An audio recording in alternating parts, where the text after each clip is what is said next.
चलिए तो अब शुरू करेंगे टाइप्स ऑफ सेट को। तो अभी तक हमने काफ़ी कुछ देख लिया है, तो अब शुरू करेंगे टाइप्स ऑफ सेट को। तो बिल्कुल विस्तार पूर्वक में पढ़ेंगे सारे टाइप्स ऑफ सेट के बारे में, जितने भी टाइप्स बनते हैं सारे के सारे विस्तार पूर्वक विद एग्जांपल्स देखने की क्या करेंगे, कोशिश करेंगे। चलिए तो शुरू करेंगे ज़रा टाइप्स ऑफ सेट के बारे में। देखिएगा, तो टाइप्स ऑफ सेट में सबसे पहला जो सेट हमारा निकल कर आता है, इसको हम बोलते हैं नल सेट। क्या बोलेंगे इसको? Null set. कई बार इसको हम दूसरे नाम से भी जानते हैं, और दूसरा नाम इसका बनता है वर्ड सेट, और कभी कभी हम इसको एम्प्टी सेट के नाम से भी जानते हैं, ध्यान रखना, ठीक है। चल, तो बोलता क्या है ज़रा पहले वो समझते हैं। नल सेट, वर्ड सेट या फिर एम्प्टी सेट। देखिएगा, तो नल सेट ये बोलते हैं अगर कोई भी हमारा सेट है और उसके अंदर एक भी एलिमेंट नहीं आ रहा, तो उसको हम क्या बोलते हैं? नल सेट बोलते हैं। क्या बोला? कोई भी हमारा सेट है और उसके अंदर एक भी एलिमेंट नहीं आ रहा, तो उसको हम क्या बोलेंगे? नल सेट बोलेंगे। एग्जाम्पल लेते हैं। एग्जाम्पल के तौर पर सबसे पहले मैंने कहा ए कलेक्शन ऑफ, प्यारे बच्चे देखेंगे लिखा यहाँ पर अ कलेक्शन ऑफ, और आगे लिख कर दिया ऑल नेचुरल नंबर, और आगे लिख कर दे दिया लेस देन, और आगे लिख दिया वन। यानी कि एक से छोटा जितने भी नेचुरल नंबर आप जानते हो वो सारे लिख दो। अब आप खुद बताओ, एक से छोटे नेचुरल नंबर क्या होगा? कोई भी नहीं होगा। अगर कोई भी नहीं होगा, इसका मतलब है इस कलेक्शन के अंदर कोई एलिमेंट नहीं आ रहा। अगर इस कलेक्शन के अंदर कोई एलिमेंट नहीं आ रहा, तब इसको हम क्या बोलेंगे? Null set. ये पहली बात है। दूसरी बात, अगर कभी नल सेट को डिनोट करना पड़ जाए दोस्तों, तो डिनोट करने के दो स्पेशल तरीके। पहला तरीका तो हमारा जो बनता है, इसको हम बोलते हैं फाई। क्या बोलेंगे इसको? हम फाई। ये पहली बात है। और दूसरी बात है कि आप कर्ली ब्रैकेट बनाकर छोड़ दो, तो ये भी हमारा नल सेट को ही दिखाने का क्या है? टाइप है। तो कहने का मतलब है ये वाला भी जो सेट था ये हमारा नल सेट था, तो इसको हम किससे डिनोट कर सकते हैं? फाई से। ये पहली बात है। चलिए एग्जाम्पल और लेते हैं। लेट से मैंने कहा यहाँ पर अ कलेक्शन ऑफ, और आगे लिख कर दिया, समझेंगे, अ कलेक्शन ऑफ ऑल, कुछ भी ले लो, a collection of all prime numbers, prime numbers less than two. यानी कि दो से छोटे जितने भी प्राइम नंबर आप जानते हो वो लिख लो। अब आपको पता है दो से छोटा तो कोई प्राइम नंबर होता ही नहीं है, सबसे छोटा प्राइम नंबर ही दो है। वन क्यों नहीं है? क्योंकि वन ना तो कंपोजिट हो सकता है ना प्राइम हो सकता है। क्यों नहीं हो सकता? क्योंकि प्राइम की डेफिनेशन है एग्जैक्टली दो फैक्टर होने चाहिए। कंपोजिट की फैक्टर डेफिनेशन है कि दो से ज़्यादा फैक्टर होने चाहिए। वन का केवल एक ही फैक्टर होता है, ना दो होता ना दो से ज़्यादा होते। इसलिए वन ना तो प्राइम है ना ही क्या है? कंपोजिट है। तो इसका मतलब है इस कलेक्शन के अंदर दो से छोटे प्राइम नंबर आने चाहिए। दो से छोटा प्राइम नंबर है ही नहीं, इसका मतलब इस कलेक्शन के अंदर कोई एलिमेंट ही नहीं है। और अगर कोई एलिमेंट नहीं है तो साफ सी बात है ये भी कैसा सेट है? हमारा नल सेट। और नल सेट है तो किससे डिनोट करेंगे? फाइव से। ये पहली बात थी समझने वाली। अब आते दूसरी बात पर। दूसरा, अच्छा एक बात और, मैंने कार्डिनल नंबर के बारे में बताया था आपको। कार्डिनल नंबर का मतलब क्या है? किसी भी सेट के अंदर कितने एलिमेंट आ रहे हैं। अब आप खुद बताओ, नल सेट के अंदर कितने एलिमेंट आ रहे हैं? एक भी नहीं आएगा। तो आप बोलोगे इसका जो कार्डिनल नंबर रहेगा वो हमेशा कितना निकल कर आएगा? ज़ीरो आएगा। कार्डिनल नंबर का मतलब है सेट के अंदर कितने एलिमेंट आ सकते हैं, और हमने अभी पढ़ा कि नल सेट के अंदर एक भी एलिमेंट आने वाला नहीं है। आगे हो, सेकंड जो हमारा निकलता है इसको हम बोलते हैं सिंगलटन सेट। क्या बोलेंगे इसको हम? Singleton set. अच्छा, नाम से ही पता चल रहा है सिंगल है। सिंगल का मतलब क्या हुआ? जिसके अंदर एग्जैक्टली, क्या बोलो, किसी भी सेट के अंदर एग्जैक्टली अगर कितने एलिमेंट आ रहे हो, एक ही एलिमेंट आ रहे हो, ना एक से ज़्यादा आ रहा हो ना एक से कम आ रहा हो, तो ऐसे सेट को हम क्या बोलेंगे? सिंगलटन सेट बोलेंगे। ये ध्यान रखना। एग्जाम्पल लेते हैं। एग्जाम्पल के तौर पर मैं लिखा अ कलेक्शन ऑफ, एग्जाम्पल हर एक के साथ चल रहा है, अगर आप एनसीईआरटी में खोल कर काम भी करोगे ना तो आप आराम से बना सकते हो, ऐसा मेरा मानना है। अ कलेक्शन ऑफ ऑल, आगे लिख दिया मैंने प्राइम नंबर, प्राइम नंबर, और लिख दिया प्राइम नंबर भी नहीं, ऐसे लिखता हूँ ऑल इवन प्राइम नंबर, काम ही खत्म। लो भाई, मैंने कहा कि कलेक्शन है, इसके अंदर सारे के सारे इवन प्राइम नंबर आने चाहिए। अब आप खुद देखकर बताओ, इवन भी हो और प्राइम भी हो, ऐसे कितने एलिमेंट है? केवल एक ही है। आप चेक कर लो, केवल दो ही हो सकता है जो इवन भी और प्राइम भी है। तो इसका मतलब है इस सेट के अंदर केवल एक ही एलिमेंट आएगा। और आप जान गए होंगे अगर इस सेट के अंदर केवल एक ही एलिमेंट आएगा तो ये क्या बन जाएगा? हमारा सिंगलटन सेट बन जाएगा। तो आई होप ये बात आपको शायद समझ आई होगी, मेरा ऐसा मानना है। करते एक आधा एग्जाम्पल और है ना। चलिए एक आधा एग्जाम्पल और लिया। मैंने कहा लेट से एक सेट है ए, इसके अंदर एलिमेंट है x is such that x is a solution of, x क्या है? एक हमारा सॉल्यूशन है। और सॉल्यूशन किसका है? Solution of X square minus चार बराबर zero and X belongs to N. लो भाई ये दिखा हुआ है। अब आप खुद समझना जरा शांति से। उसने कहा इस सेट के अंदर एक्स टाइप के एलिमेंट है। अब हमने रोस्टर सेट बिल्डर फॉर्म करा, ये आपने देखा ही होगा। तो इस सेट के अंदर क्या एक्स टाइप का एलिमेंट है, और ये जो भी एक्स टाइप का एलिमेंट है वो इसका सॉल्यूशन है। सॉल्यूशन का मतलब है इसको सॉल्व करके निकलेगा, और इसको सॉल्व करना तो बच्चों का खेल है, करते हैं। तो अगर मैं कहूँ एक्स स्क्वायर माइनस चार बराबर जीरो को सॉल्व करना है, तो आप कहोगे सर 4 उधर जाएगा और ये बन जाएगा एक्स स्क्वायर बराबर 4, मतलब एक्स का वैल्यू क्या आ जाएगा, प्लस माइनस का 2 आ जाएगा। ये पहली बात है। पर उसने कहा कि आप जो भी वैल्यू लोगे यहाँ पर एक्स की वो नेचुरल होनी चाहिए। अब आप खुद बताओ, अगर एक्स का वैल्यू यहाँ नेचुरल होना चाहिए तो क्या -2 नेचुरल हो पाएगा? नहीं। तो इसका मतलब है इस सेट के अंदर केवल एक ही एलिमेंट आ रहा होगा, वो क्या होगा, 2। मैंने -2 क्यों नहीं लिया? क्योंकि उसने कंडीशन दे दी थी कि एक्स जो भी आप लोगे वो नेचुरल लोगे। अगर ये कंडीशन ना दे ना, फिर इस सेट के अंदर 2 एलिमेंट आते, एक तो 2 आता और एक -2 आता। पर उसने बोला कि यहाँ पर एक्स नेचुरल है, तो इसका मतलब है फिर एक ही एलिमेंट आएगा जो कि हमारा क्या रहेगा, 2। तो मेरा मानना है कि नल सेट समझ आ गया था, सिंगलटन सेट समझ आ गया। अब ज़रा आगे का काम शुरू करते हैं और देखते हैं ज़रा आगे हमारा कौन सा सेट निकल कर आने वाला है। देखिएगा, थर्ड हमारा जो सेट निकलता है इसका नाम है फाइनाइट सेट। क्या बोलेंगे इसको? Finite set. ज़रा समझते हैं फाइनाइट सेट का मतलब क्या है। फाइनाइट सेट ये बोलता है कि कोई भी अगर आपका सेट है और उसके अंदर लिमिटेड एलिमेंट्स है, लिमिटेड एलिमेंट्स बोल दो या लिमिटेड नहीं बोला जा रहा है तो आप काउंटेबल एलिमेंट्स बोल दो तब भी चल जाएगा। मतलब कोई भी सेट है और उसके अंदर जितने भी एलिमेंट्स है आप उन एलिमेंट्स को गिन पा रहे हो, उन एलिमेंट्स को काउंट कर पा रहे हो, तो उसी को हम क्या बोलते हैं, यहाँ पर फाइनाइट सेट बोलते हैं। ध्यान रखना है, क्या बोला, कोई भी सेट है जिसके अंदर लिमिटेड एलिमेंट्स है, या फिर बोल दो ऐसे एलिमेंट है जिनको हम क्या कर पा रहे हैं, काउंट कर पा रहे हैं, तो उसी को हम क्या बोलेंगे, यहाँ पर फाइनाइट सेट बोल देंगे। ये ध्यान रखना। एग्जाम्पल ले लेते हैं। एग्जाम्पल के तौर पर मैंने बोल दिया, लेट से कोई सेट बिल्डर फॉर्म ले लेता हूँ, x is such that x is a solution of, मेरा मानना है ऐसा कि आप समझ रहे होंगे सेट बिल्डर फॉर्म क्या है, रोस्टर फॉर्म क्या है, मैंने अभी करवाया भी है पहले। X is a solution of equation, और इक्वेशन देकर रखा हुआ है यहाँ पर एक्स स्क्वायर, लेट से कुछ भी ले लो, प्लस का 11x ले लिया, प्लस का मैंने ले लिया 30 बराबर का 0। मतलब इस सेट के अंदर वो वैल्यूज़ आएंगी जो इसको सॉल्व करके निकलेगी। मतलब इस क्वाड्रेटिक इक्वेशन को सॉल्व करो, जो भी x का वैल्यू आएगा वो सेट के अंदर आ रहा होगा, ऐसा बोलना चाह रहा है। तो क्वाड्रेटिक इक्वेशन को सॉल्व करना तो बच्चों का गेम है, बट फिर भी एक बार करके देखिए। तो कैसे सॉल्व करेंगे, एक्स स्क्वायर प्लस का 11x प्लस का 30, स्प्लिटिंग द मिडिल टर्म, 31 ज़ा 30, 2 फैक्टर छाटेंगे, 5 और 6 आएगा, तो ये बन जाएगा एक्स स्क्वायर प्लस का 6x है, प्लस का 5x है, प्लस का 30 है, बराबर का 0 है। अगर स्प्लिटिंग द मिडिल टर्म वगैरह भी दिक्कत दे रही है आपको एक बारी को, तो टेंशन वाली बात ही नहीं है। क्लास 10th में मैंने इसी चैप्टर पर या फिर टॉपिक पर पूरी वीडियो बनाई हुई है, आप इसी चैनल पर सर्च कर सकते हैं, SK डेल्टा अकेडमी या SK डेल्टा क्लासेस।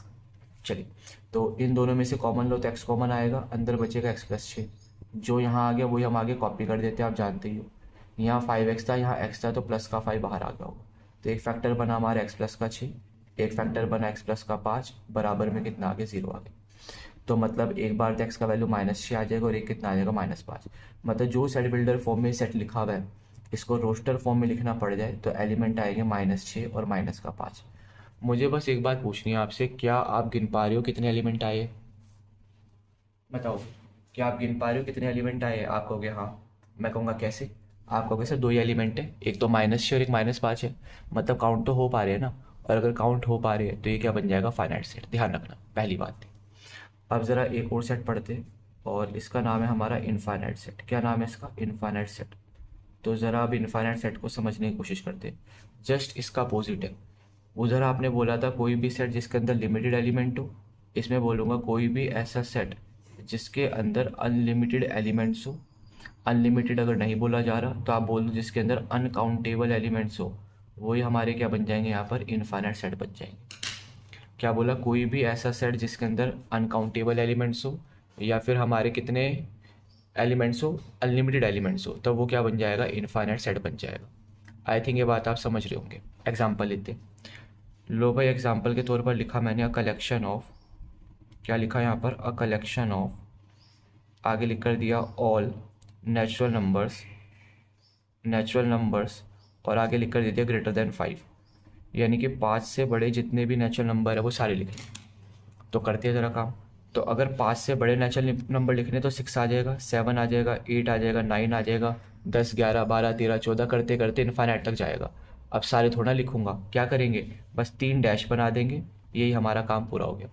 अब ये सेट क्या दिखा रहा है कि इस सेट के अंदर नेचुरल नंबर है 5 से बड़े और आगे तक चलते जा रहे हैं। ये 3 डैश एक किस्म से आइडेंटिटी है ये चीज़ जानने की कि कोई भी सेट फाइनाइट है या इनफाइनाइट है। 3 डैश आ गया मतलब ऐसे आगे तक चलता जा रहा है और ये क्या रहेगा, इनफाइनाइट सेट बनने वाला है। तो ऐसे आप कुछ भी ले सकते हो। मान लो एक ऐसा एग्जांपल ले लिया, चलो ले लेता हूँ। एग्जांपल के तौर पर लिया कलेक्शन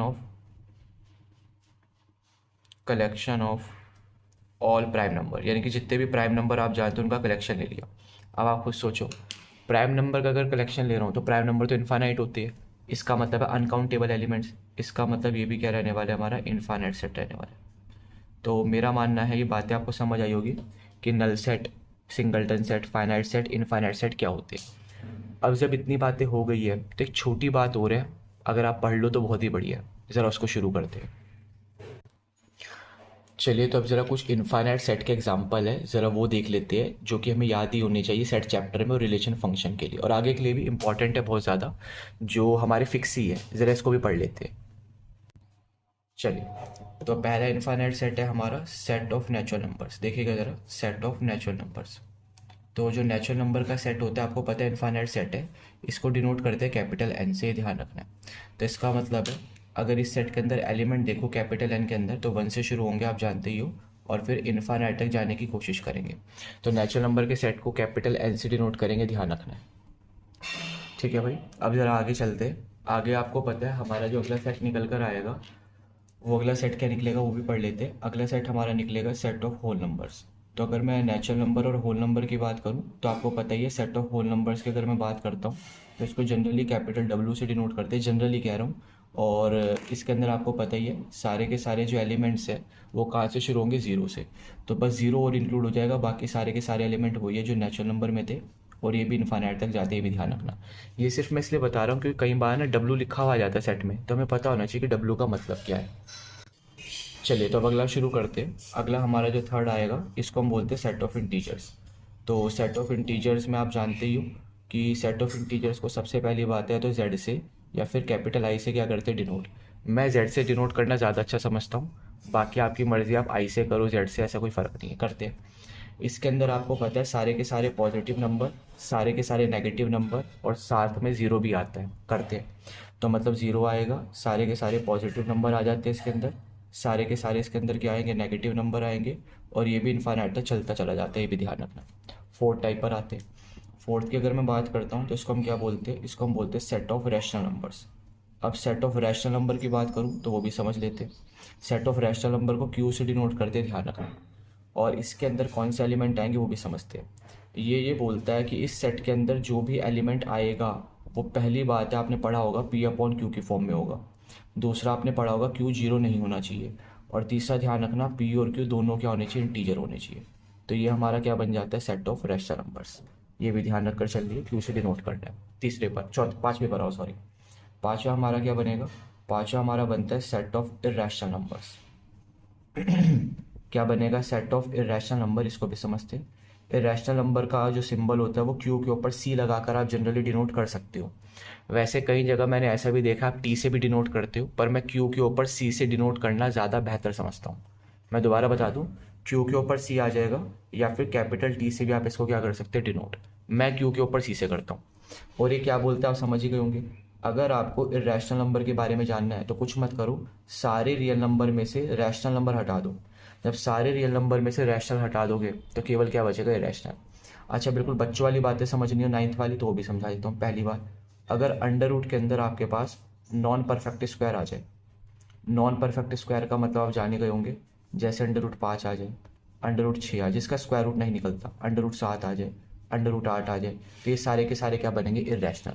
और दूसरी बात जो आपने बचपन में पढ़ी होगी वो ये थी कि अगर आपके पास कभी नॉन टर्मिनेटिंग, साथ ही साथ नॉन रिपीटिंग वैल्यू आ जाए, तब उसको भी आप क्या बोलते हो, यहाँ पर इरेशनल नंबर बोलते हो, ये ध्यान रखना है। समझ आ गई क्या बोला।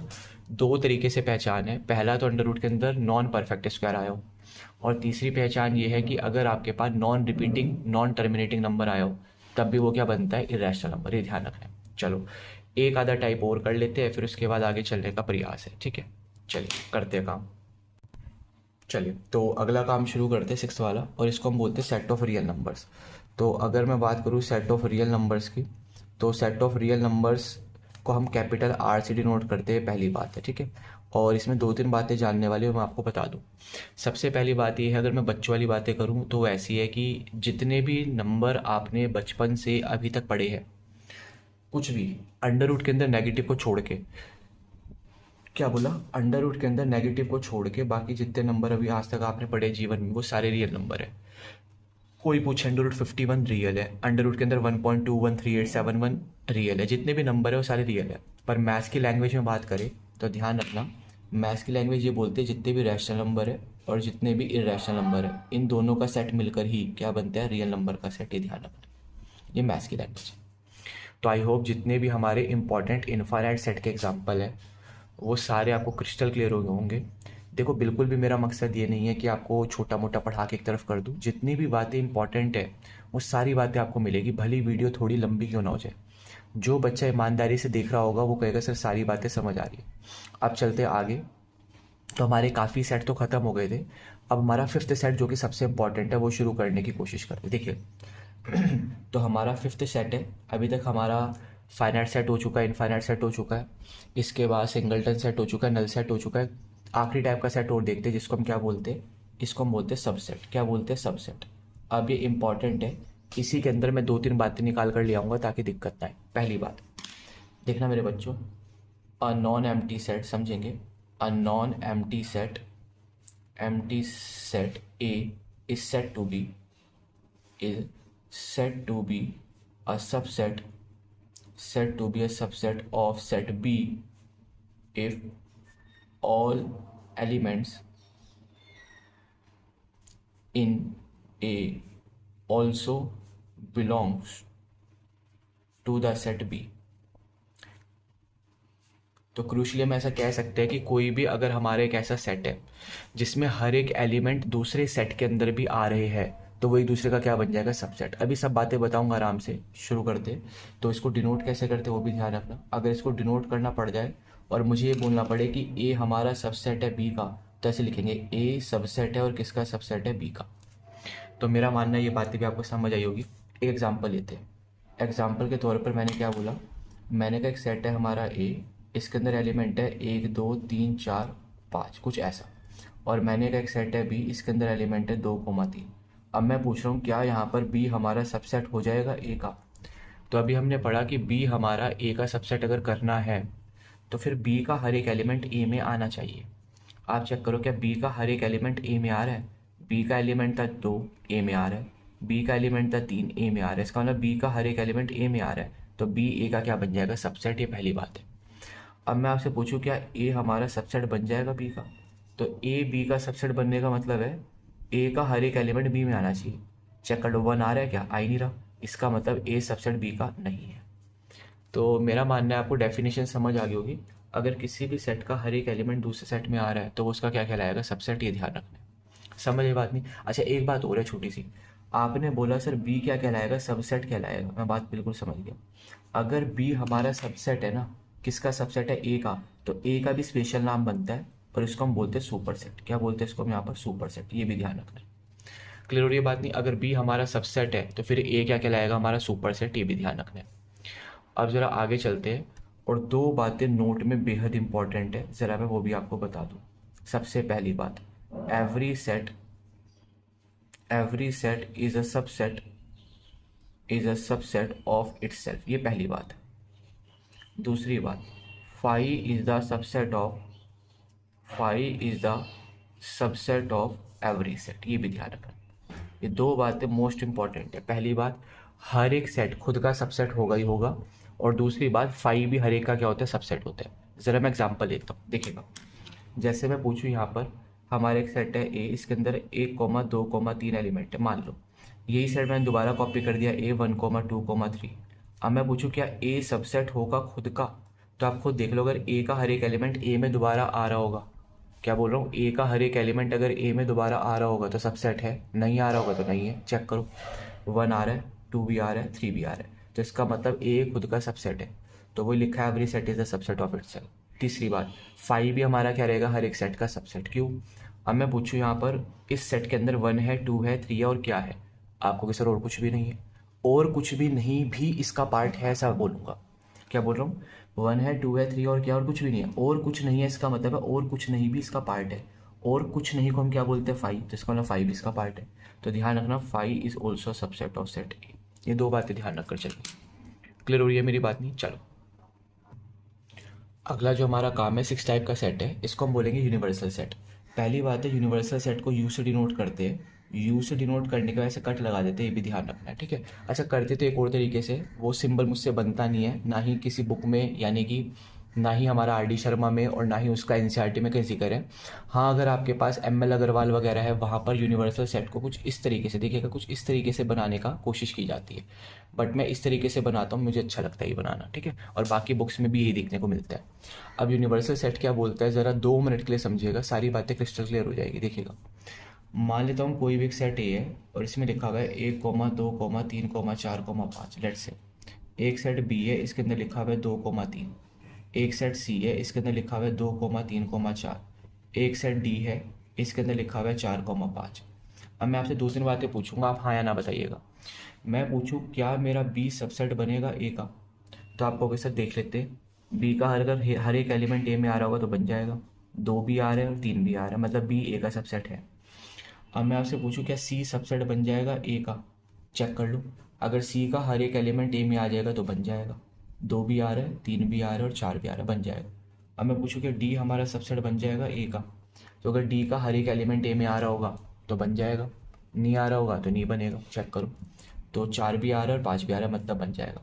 तो इसका मतलब बी भी ए का सबसेट है, डी भी ए का सबसेट है और सी भी ए का सबसेट है। कभी भी ऐसा लगे, अच्छा एक बात और, अगर बी हमारा ए का सबसेट है तो ए को हमने भी क्या पढ़ा था, सुपर सेट। डी अगर सबसेट है तो ए क्या बन गया, सुपर सेट। सी अगर सबसेट है तो ए क्या बन गया, सुपर सेट। तो कोई भी एक ऐसा सेट जो बाकियों के लिए सुपर सेट का काम कर रहा हो, क्या बोला, कोई भी ऐसा सेट जो बाकी सेट के लिए सुपर सेट का काम कर रहा हो, ऐसे सेट को हम क्या बोलते हैं, यूनिवर्सल सेट। ये पहली बात है। तो इसका मतलब ये हुआ कि यहाँ पर जो ए सेट है वो बाकी इन तीनों के लिए सुपर सेट का क्या करेगा, काम करेगा। ये ध्यान रखना है। आई होप इतनी बातें आपको समझ आई होगी। अब लास्ट एक छोटी सी बात और है, वो भी पढ़ लेते हैं, उसके बाद फिर आगे चलेंगे। देखिएगा क्या बात है वो समझते हैं। मान लेता हूँ कोई भी एक सेट है, इसके अंदर लिखा हुआ है 1,2,3। मुझे कह रहा है कि आपको क्या करना है, इसके सबसेट निकालने हैं सारे के सारे। निकालते सबसेट। तो पहला सबसेट मैंने बनाया, ये आएगा।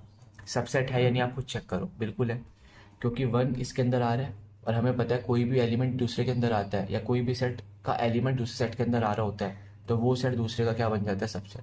अब मैं आपसे पूछूं क्या 2 हमारा ए का सबसेट होगा, आप कहोगे हाँ। मैं पूछूं क्या 3 हमारा होगा, आप कहोगे हाँ। मैं कहूँगा 1,2 होगा, आप कहोगे हाँ। मैं कहूँगा 2,3, आप कहोगे हाँ। मैं कहूँगा every set is the subset of it self, तो क्या 1, 2, 3 भी होगा, आप कहोगे हाँ। मैं कहूँगा 5 is the subset of every set, तो क्या 5 इसका सबसेट होगा, आप कहोगे हाँ। मतलब ए सेट के जितने भी सबसेट हो सकते हैं वो हमने सारे लिख लिए यहाँ पर, ये पहली बात है।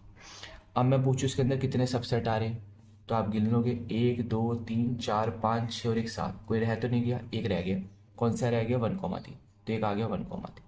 इसका मतलब है टोटल इसके जो सबसेट आए हैं, क्या बोल रहे हो यहाँ पर जो टोटल नंबर ऑफ सबसेट यहाँ पर निकल कर आए हैं वो कितने निकल कर आए हैं, 8 आए हैं।